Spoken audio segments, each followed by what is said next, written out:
Hola, buenas tardes. Bienvenidos nuevamente a este séptimo Congreso de Internacional Latinoamérica, Tradición y Globalización en el siglo XXI. Yo soy su moderadora, me presento, soy Alejandra Juárez Sánchez y bueno, voy a estar aquí presentándolas y dándoles las indicaciones para que vayan pasando a compartirnos sus investigaciones. Bien, esta mesa aborda el tema de modas y de comidas mexicanas y bueno, como primera presentación tenemos la de teoría de las decisiones en cocina, la perspectiva de los estudiantes de la licenciatura en gastronomía de la Universidad Autónoma de Querétaro, impartida o presentada por la maestra Rosa María Martínez Pérez. Y bueno, a continuación voy a dar una breve semblanza acerca de ella. La maestra Rosa María Martínez Pérez es profesora investigadora de la licenciatura en gastronomía de la Universidad Autónoma de Querétaro. Tiene la maestría en historia por la Facultad de Filosofía y es estudiante del doctorado en estudios multidisciplinarios sobre el trabajo en la Facultad de Psicología, de igual manera de la Universidad Autónoma de Querétaro. Y también es autora de diversos artículos y capítulos de libros sobre temas históricos y del ramo de alimentación y gastronomía. También ha sido coautora y coordinadora de 2 libros. Ha impartido cursos docentes en la Facultad de Filosofía dentro del rubro didáctico, pedagógico y ha impartido clases de historia en el Diplomado de Gastronomía de la Escuela de Artes y Oficios de la Universidad Autónoma de Querétaro. Bienvenida, le comento la dinámica, tiene 20 minutos, 15 para presentar su investigación y bueno, 5 minutos, cuando falten 5 minutos te voy a avisar para más o menos medir el tiempo y al final de ambas investigaciones procederemos a la parte de preguntas. Adelante. Gracias, muy bien. ¿Puedo compartir pantalla desde aquí?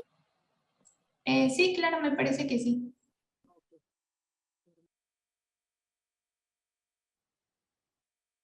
Bueno, pues, muy buenas tardes, les agradezco mucho su atención en esta tarde y procedo entonces a mi ponencia.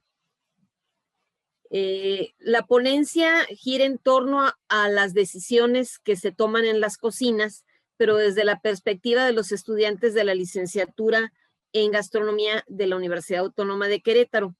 Nuestra licenciatura dentro de la Facultad de Filosofía constituye la carrera con más estudiantes.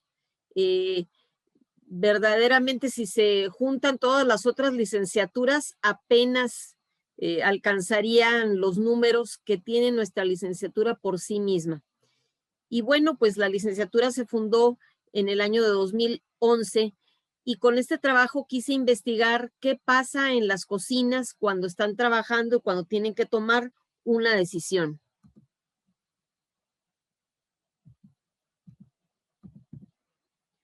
La toma de decisiones, según Herbert Simon, que fue Premio Nobel de Economía en 1978, tiene que ver con un concepto que él acuñó, que es el hombre económico. Él resalta un modelo racional. Dice que este hombre económico es un tomador de decisiones racional y completamente informado. Entonces, el hombre económico toma sus decisiones no con base en algún presentimiento, no con base en una corazonada, no con base en alguna creencia, sino que está bien informado y lo toma razonadamente. Ahora, existen muchas teorías, muchas perspectivas teóricas acerca de la toma de decisiones. Todas aportan cosas diferentes. Sin embargo, debe resaltarse que sin importar qué teoría, qué concepto, qué forma de ver las cosas, la toma de decisiones es un elemento central en el funcionamiento de los negocios. Y en la cocina nos encontramos con un modelo de trabajo no clásico en el cual el producto no se puede almacenar, es decir, el producto que conforma este espacio donde conviven la gente que presta el servicio de alimentos y bebidas y los clientes, es una estructura en donde el producto está en tanto se encuentre quien produce el alimento y quien lo va a consumir, a diferencia de otros rubros donde el producto se puede almacenar. En el servicio de restaurante, esta característica hace que sea una forma de trabajo llamado no clásico y donde la toma de decisiones es crucial. Y todos los días se tienen que estar tomando decisiones a veces sencillas, a veces difíciles, tanto en el área de servicio, el área administrativa, el área de cocina. Ahora bien, un número considerable de estudiantes de la licenciatura en gastronomía de la universidad estudian y trabajan. La mayor parte de ellos lo hacen en establecimientos de servicios, de bebidas y alimentos, pero además de esto, todos deben cubrir como requisito sus prácticas profesionales y sus estadías dentro del rubro gastronómico. Por esta razón, todos han experimentado en mayor o menor medida la necesidad de tomar decisiones o seguir instrucciones derivadas de otra decisión que tomó un superior. Entonces, el propósito es que conforme ellos vayan formándose en aspectos teóricos y en lo práctico, esto lo apliquen en la realidad laboral. Y está pensado que las primeras prácticas de 200 horas se lleven a cabo en un lugar donde haya servicio en comedor.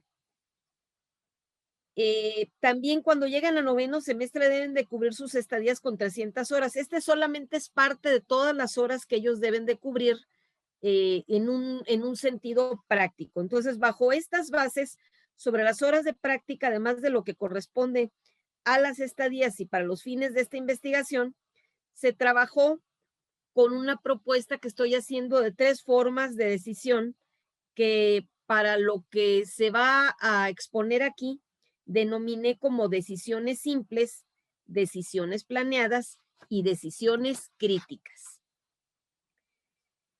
Para hacer, para aplicar estos conceptos en el estudio práctico de la toma de decisiones, apliqué una encuesta a 23 estudiantes de la carrera de segundo semestre. También una entrevista semiestructurada a 8 estudiantes de octavo semestre y 1 de segundo semestre.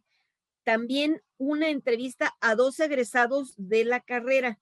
Estos 2 egresados trabajan en el restaurante Escuela El Metate, que está en el campus Centro Histórico de la Facultad de Filosofía, y es el restaurante escuela que tiene muy poco de haber abierto. Entonces, estos 3 tipos de decisiones, ¿en qué consisten? Por sí mismos nos dan una idea.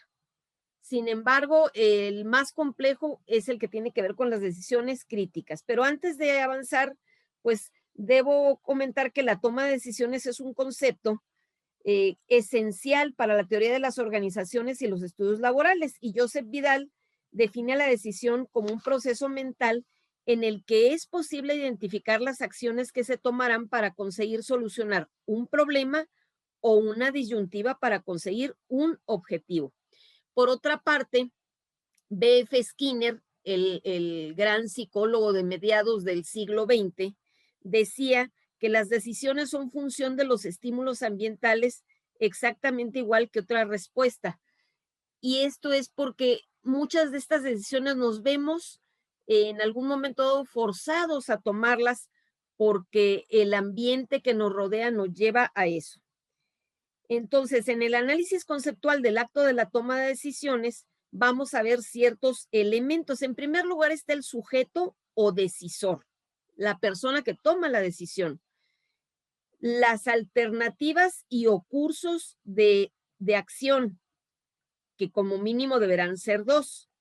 Y el criterio que sirve para basarnos en cuanto a la alternativa a seguir. Estos 3 elementos es la propuesta de Peñalosa y él dice que en este contexto, estos 3 elementos son cruciales para tomar el rumbo que se deba llevar. Por otra parte, retomando lo que Simon habla sobre la teoría de las decisiones, tenemos 4 pasos. En primer lugar, la inteligencia, que implica la ocasión para tomar una decisión. Después el diseño, inventar, pensar, desarrollar cómo o qué o de qué forma vamos a llevar a cabo esa decisión. Luego, en la elección, ya tenemos nuestras opciones, pero tenemos que seleccionar un curso de acción y en el repaso valorar las elecciones pasadas, porque las elecciones pasadas muchas veces nos sirven de base. Si fueron exitosas, para repetir esa decisión, y si fracasaron, tomar otro rumbo. Por otra parte, para Céspedes, la teoría de la decisión tiene como finalidad analizar una situación determinada de modo que su resultado sea la acción más racional. Entonces, tenemos estos tres elementos que ya habíamos comentado de Peñalosa: el decisor, las alternativas o cursos de acción, que mínimo deben ser 2, y el criterio para seguir. Pero entonces aquí tenemos estos 3 tipos de decisiones que se pueden tomar en la cocina. Una decisión simple en estos términos sería algo que, si se ejecuta, las consecuencias no van a o no incorporan un riesgo de falla, de fracaso. Son de esas decisiones donde da lo mismo una cosa que otra, o si no da exactamente lo mismo, las consecuencias no van a tener un gran impacto negativo en un momento dado.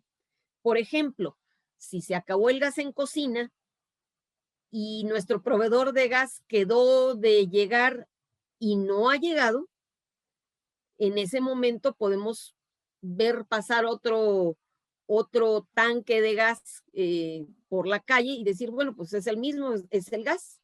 O si el proveedor dice, de la harina que ustedes compran ahorita no me han surtido, les ofrezco esta otra, es misma calidad, mismo precio, bueno, compramos la otra. Son decisiones que no tienen un impacto negativo. Pero después tenemos las decisiones planeadas, que suponen tiempo suficiente para volver sobre lo mismo, para el ensayo y error. A lo mejor diseñar la carta o renovarla, reestructurarla. A lo mejor incluso rediseñar el comedor, cambiar la loseta, cambiar la decoración. Y son cosas que se pueden planear con tiempo, que se pueden anticipar, que si algo no sale bien, tenemos tiempo suficiente. Pero en este sentido, hay decisiones que son críticas.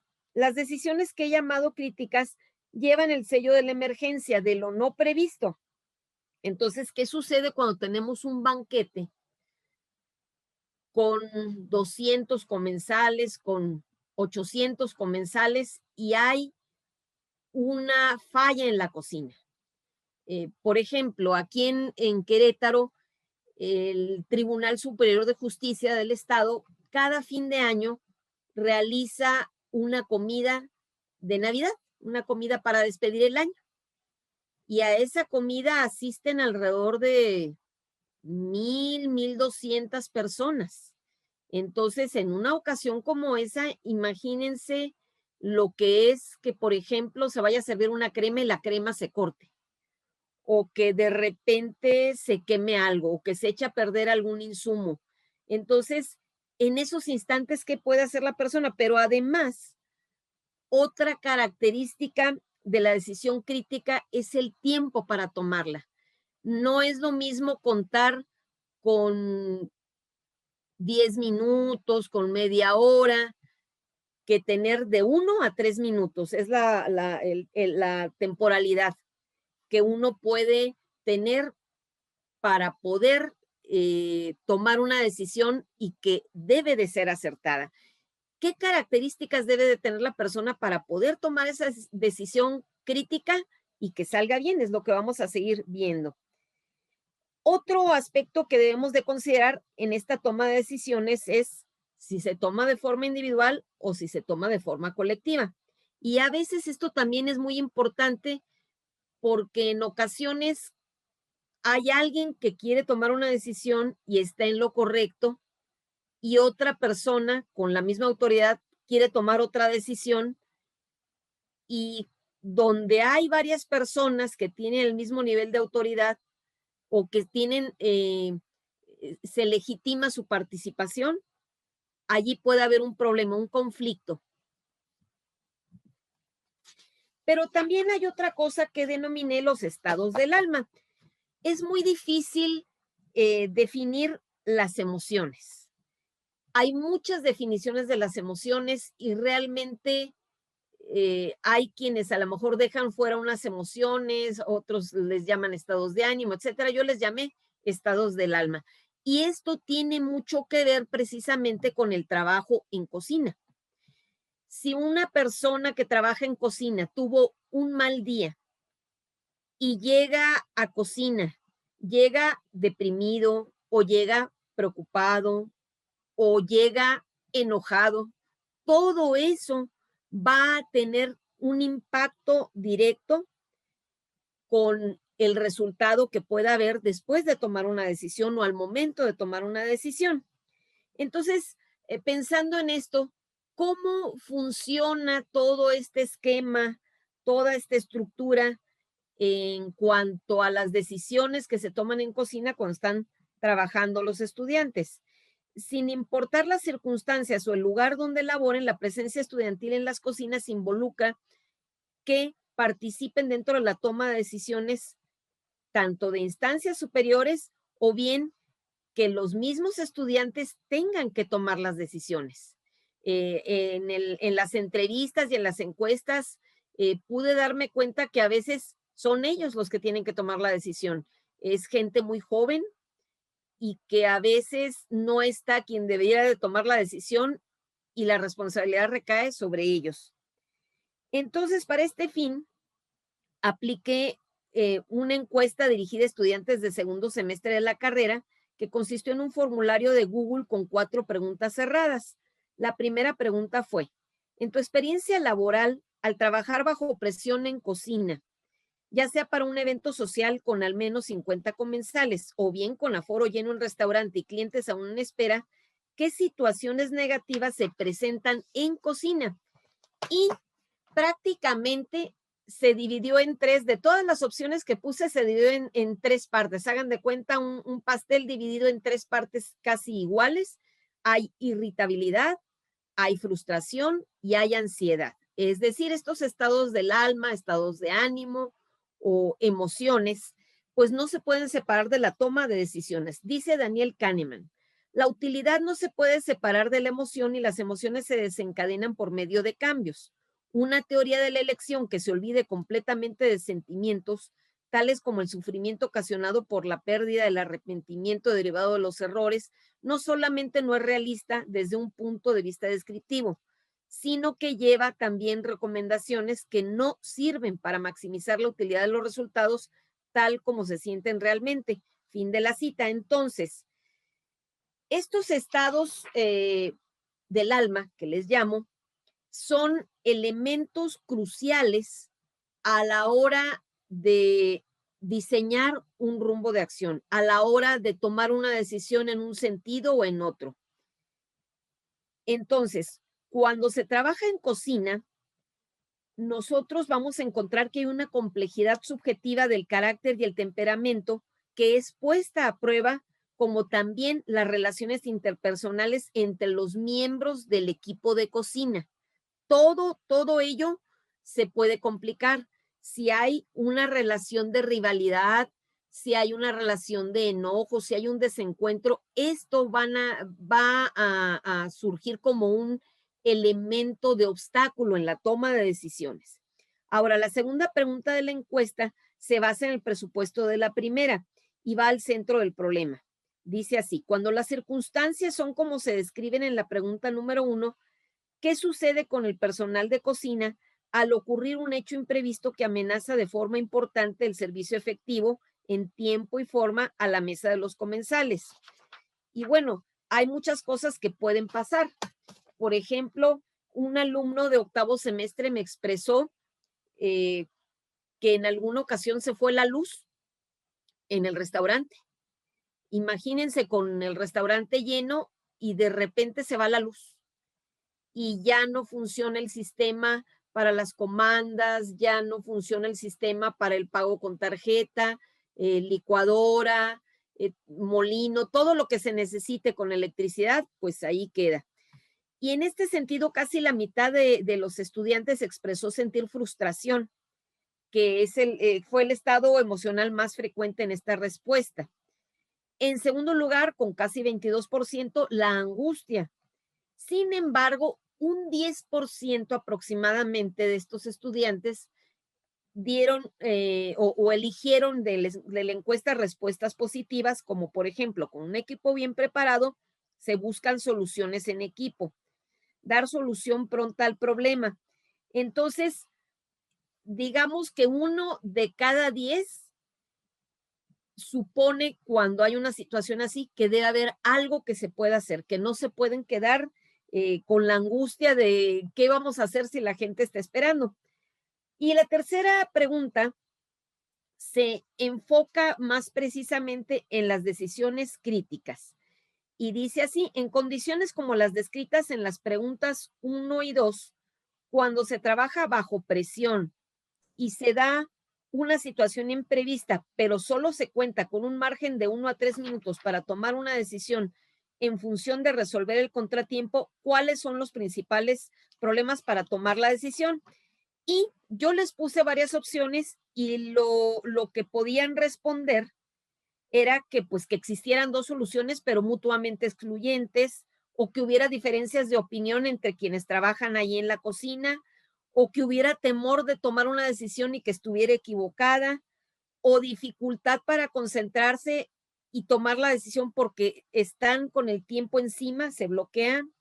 eh, y por último, hacerlo lo más rápido posible con el mejor resultado. Pero fíjense que casi el 35% expresó que se han encontrado con el problema de que tienen 2 soluciones, pero no las pueden ejecutar juntas porque son mutuamente excluyentes.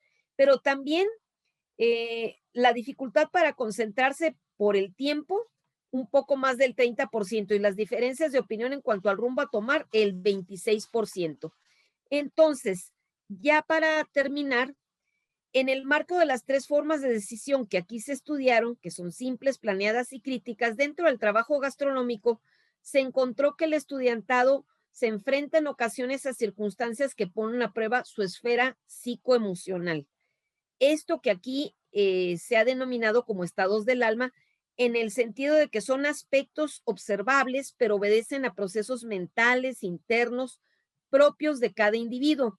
Y este tipo de retos, de desafíos que enfrentan los estudiantes, vemos que les son bastante más llevaderos a los egresados, porque, como les decía, también entrevisté a chefs egresados y a los de octavo semestre. Ya los jóvenes de octavo semestre, los jóvenes egresados que ya trabajan como chefs, cuando se enfrentan a estas situaciones donde tienen que tomar una decisión muy apretada, la experiencia es un elemento imprescindible para que puedan ellos salir adelante con bastante fluidez.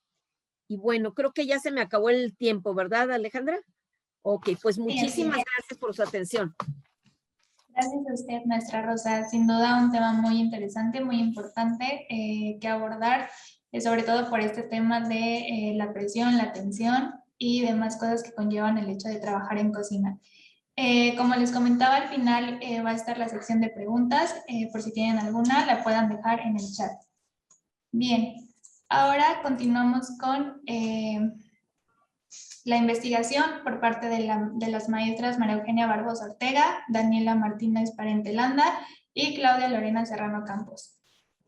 Ok, el tema de su investigación es la publicidad de género en el siglo XX y su influencia en las mujeres mexicanas modernas. De igual manera, al igual que con la maestra Rosa, les voy a platicar una breve semblanza sobre las participantes.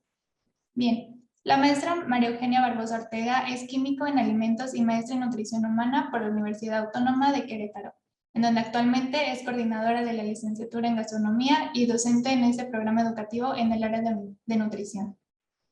La maestra Daniela Martínez Parentelanda es maestra en administración en alta dirección docente de la licenciatura en gastronomía en la Universidad Autónoma de Querétaro en el área administrativa con enfoque a la comunicación humana, mercadotecnia, imagen pública y negocios.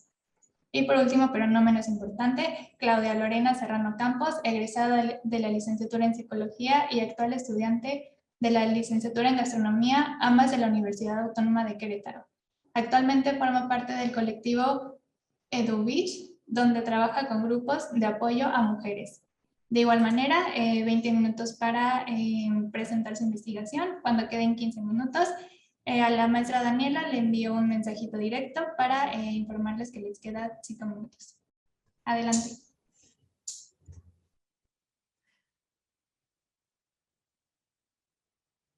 Muchísimas gracias, Alejandra, y bueno, gracias también a todos los que nos están escuchando el día de hoy.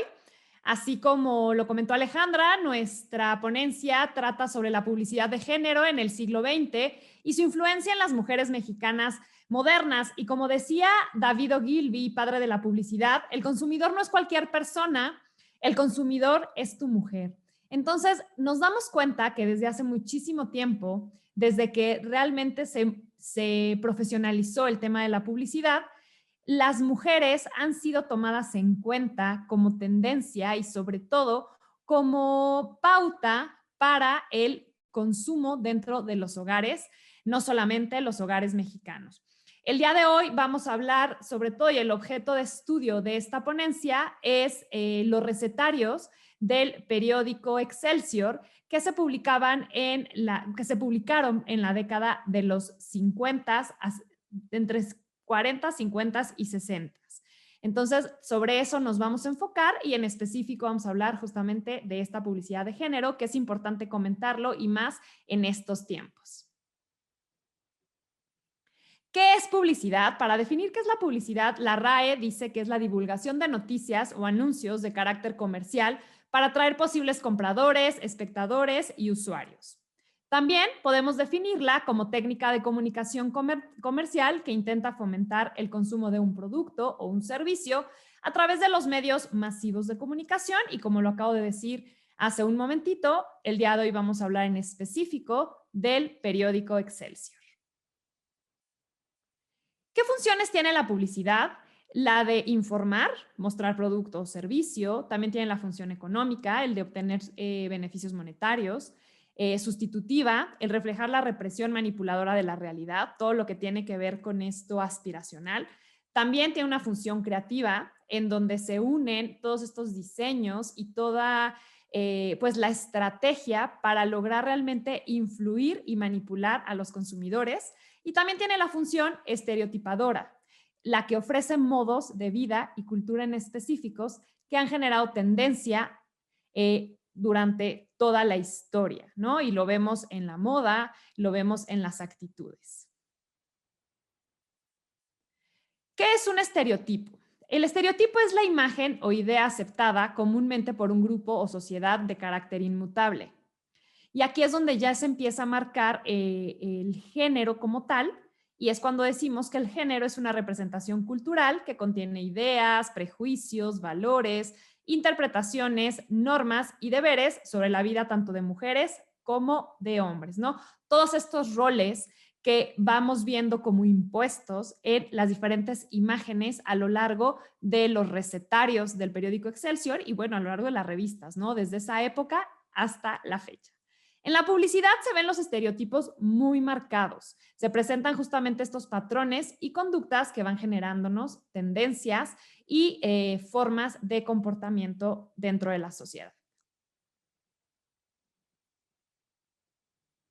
En el siglo XX, la publicidad dentro de estos recetarios fueron sumamente influyentes, sobre todo a las mujeres, quienes eran las que estaban en el hogar y que ya tenían roles muy identificados y al mismo tiempo impuestos, ¿no? Se van a ver en las imágenes la imagen de la mujer que es una madre, que al mismo tiempo es independiente, pero al mismo tiempo sumisa, que es muy devota a su familia, que es servicial, que es optimista, que siempre está bien vestida, que siempre está bien peinada, que siempre tiene la mejor actitud, sobre todo de ofrecer lo mejor a la gente que los rodea. Esta representación femenina ya se considera como incitadora para la compra de la gran mayoría de todos estos productos que se estaban comercializando.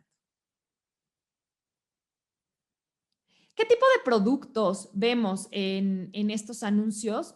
Sobre todo están enfocados al uso de la mujer en su vida cotidiana. Vemos productos como maquillajes, ropa interior, vestidos y demás productos utilizados para el hogar, ¿no? Aquí se convierte a las mujeres en protagonistas, ya que toman un papel muy activo en la sociedad y sobre todo, haciendo referencia a lo que Rosy hablaba de la toma de decisiones, la mujer es quien toma las decisiones de los productos dentro del hogar. Aquí vemos algunas imágenes que son justamente de estos recetarios, cómo es la imagen de la mujer ideal y al mismo tiempo se convierte en algo aspiracional. No todos, este recetario no estaba enfocado a un nivel socioeconómico bajo, sino era enfocado o dirigido a un nivel socioeconómico medio alto.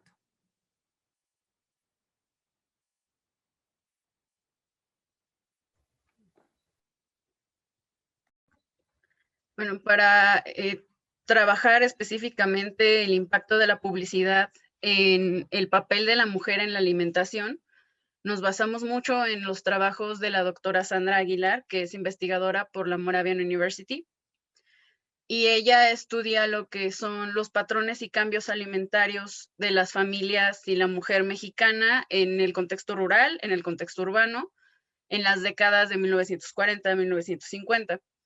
También analiza el papel de la mujer en la integración de nuevos ingredientes, prácticas culinarias y tecnología, lo que lleva a la modernización de los hogares en México.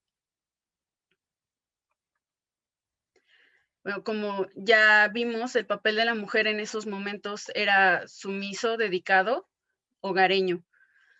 Pero a principios del siglo XX, hay una serie de cambios a nivel nacional e internacional que empiezan a modificar ese papel. En el contexto internacional tenemos las guerras, la Primera y la Segunda Guerra Mundial, que hacen que las mujeres tengan que empezar a trabajar para cubrir la mano de obra que ya no estaba debido a que los hombres tenían que ir a la guerra. Pero en México, como nosotros no nos involucramos en las guerras, no se tuvo esa necesidad.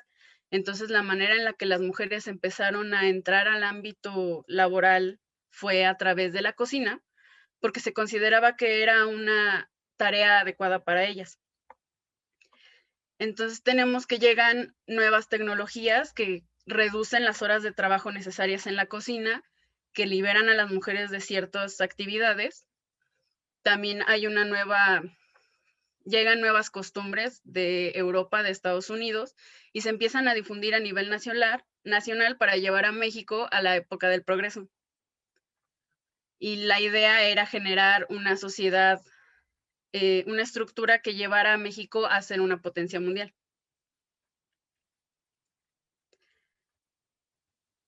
Ya había antecedentes de las mujeres trabajadoras en el siglo XVII en México, pero estaba mal visto que las mujeres trabajaran porque se las alejaba de sus obligaciones, que eran el hogar y los hijos. Entonces, las mujeres que necesitaban contribuir económicamente solamente podían hacerlo dedicándose a cosas que eran específicas de la mujer, como es el lavar y planchar ajeno, la costura y la elaboración de alimentos. Cuando llega la Revolución Mexicana, a pesar de que hay muchos cambios sociales, la realidad es que se mantiene la estructura de trabajo y los roles de género. Entonces tenemos que, por ejemplo, llegan los molinos y a pesar de que se crea, la producción de tortilla pasa a ser un trabajo asalariado, en realidad sigue habiendo esta división de trabajo que hace que las mujeres pueden dedicarse a la producción de tortilla, porque el hacer tortillas es un trabajo de mujeres, pero los hombres son los que se dedican al cuidado y el manejo de las máquinas. También se empieza a dar una promoción para que las mujeres creen industrias del hogar, para que puedan estar elaborando dulces, comida, conservas, pan, sin salir de su casa, de manera que pudieran seguir atendiendo a la familia. Finalmente, el objetivo era que las mujeres tuvieran una casa limpia, organizada y un marido contento.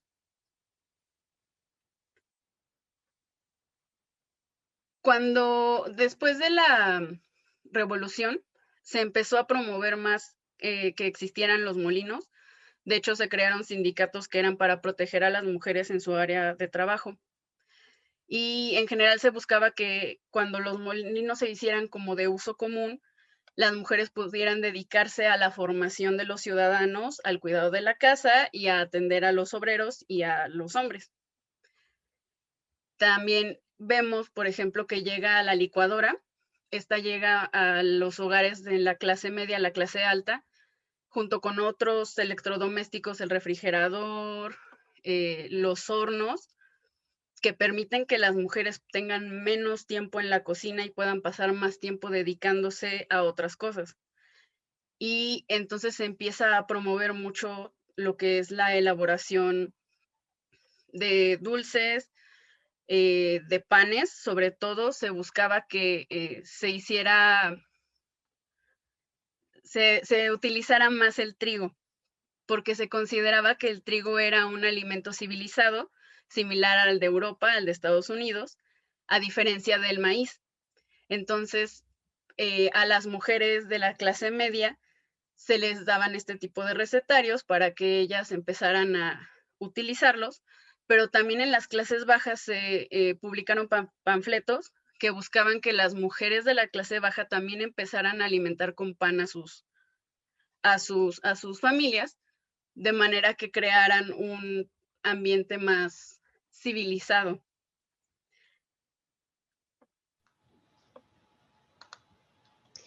Y bueno, es así que, como podemos observar, pues la mujer tiene un papel importante sobre las decisiones que se toman en el hogar, pero aunado a ello, pues también una de las cosas interesantes es que en esta época, en 1940, se fundó el Instituto Nacional de Nutrición, que permitió investigar los hábitos alimentarios del mexicano.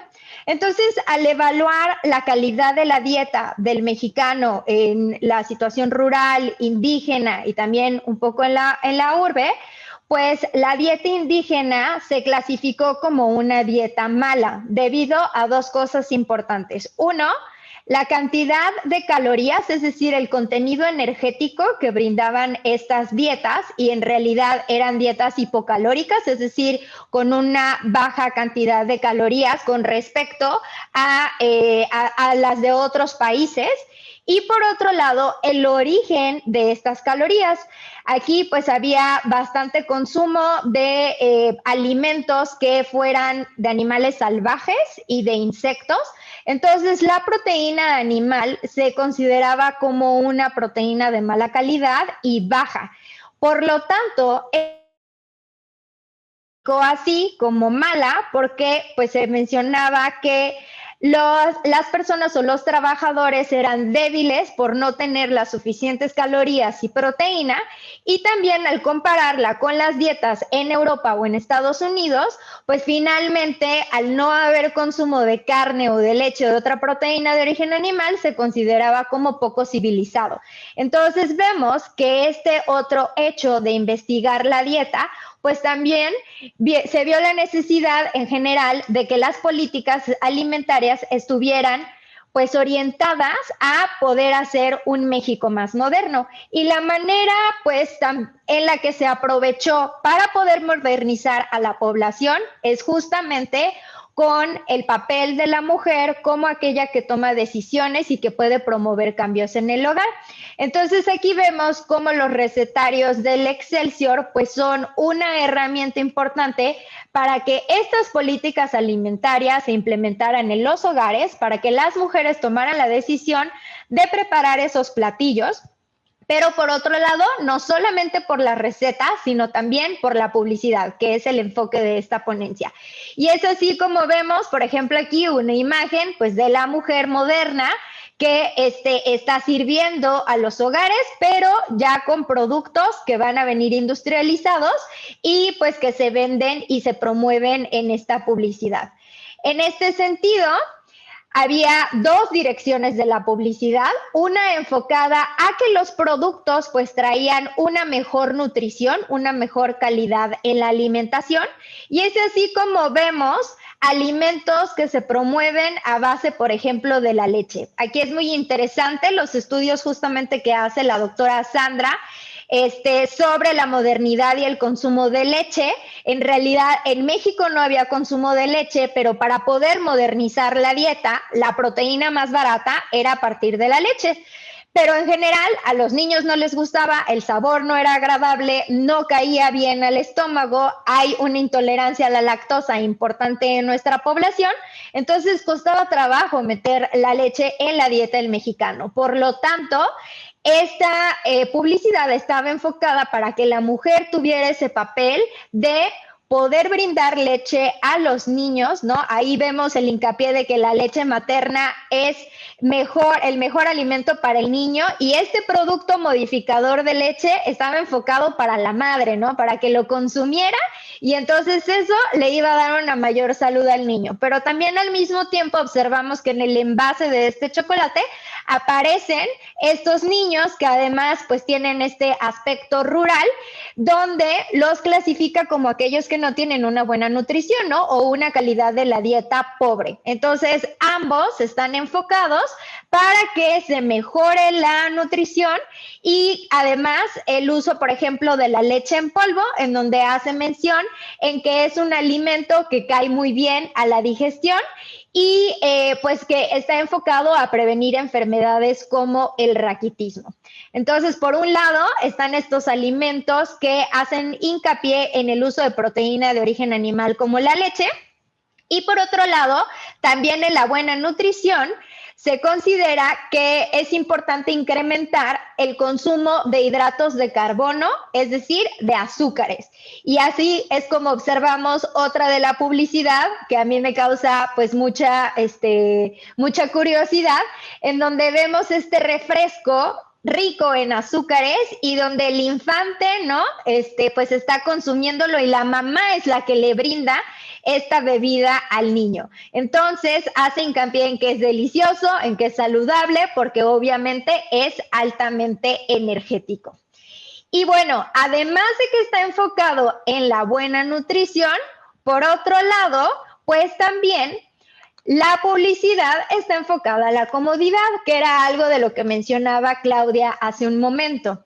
Además de que se introdujeron nuevos ingredientes como el trigo, por ejemplo, la avena, pues también el papel de la cocinera ahora lo que buscaba es que tuviera pues más, un mejor uso del tiempo, que pudiera aprovechar pues para atender a los maridos, para atender a los hijos, para poder educar.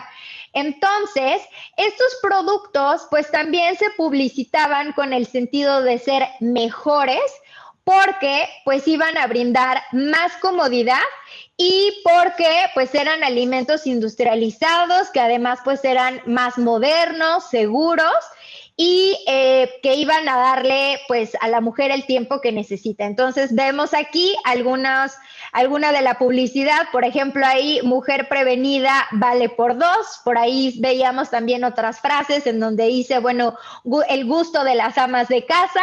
Entonces es atender las necesidades de la mujer para que pueda preparar fácilmente estos platillos entre sopas instantáneas, avenas instantáneas, enlatados, algunas salsas, gelatinas y algunas otras conservas. Entonces eso también es importante, cómo se clasifican estos productos como mejores por ser mucho más modernos, y empieza pues mayormente el consumo de los productos industrializados, y pues que vino para quedarse, ¿no? Que ahora vemos pues que es parte de lo que más se consume pues en las dietas. Entonces, es así que para ir cerrando esta ponencia podemos observar cómo la publicidad en la época y pues en estos recetarios estaba enfocada especialmente para la mujer, como aquella que puede promover estos nuevos hábitos, estas nuevas prácticas, nuevas costumbres, usos, y que además el estereotipo de la mujer, como se comentaba al principio, pues es una mujer moderna, tiene vestidos elegantes, mandiles elegantes, un peinado, pues también moderno, y que pues tiene normalmente como este aspecto de una mujer blanca, para poder imitar justamente a pues las mujeres de Estados Unidos o las mujeres europeas, y entonces pues así cumplir el papel que quería el gobierno o introducir estas políticas de modernizar al país,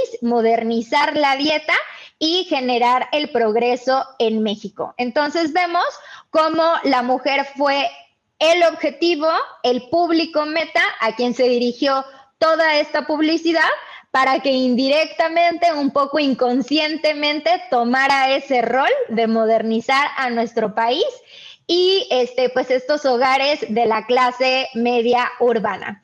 Entonces, bueno, pues muchas gracias por habernos escuchado y pues con esto concluiríamos nuestra ponencia. Muchas gracias. Muchas gracias a las participantes. Bueno, ahora vamos a proceder con la sesión de preguntas. Si los espectadores tienen alguna pregunta, la pueden dejar sin problema en el chat para que las ponentes puedan responderlas.